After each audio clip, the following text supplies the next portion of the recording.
This is Tim Houston coming to you again with part two of this session on why do men cheat.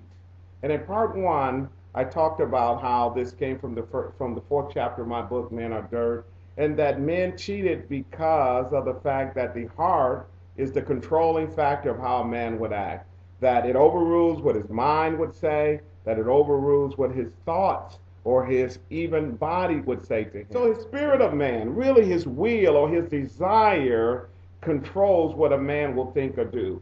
The Bible says that where a man's heart is, there's where his desire will be also. That word heart is spirit. Where the spirit of the man is, where the spirit of the man is, the heart of man, is where what his treasure is what he desires, and what he goes after. So what he places in this inner being, what drives him, what his desires are, that's going to determine what his actions are. When we start talking and breaking this down, we're going to really dissect a man and to how he responds ultimately to the things that God has said. Will he love you?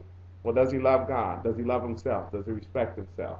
All of those are going to be indications that are going to show up over time. They will not be instantaneous, and they will not be to the forefront immediately.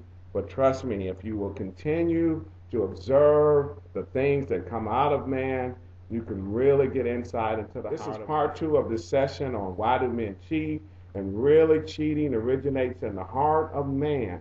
Out of the heart comes adultery, comes evil thoughts, comes fornication. Matthew chapter 15, verse 19. It is clear that the man's heart will determine his action.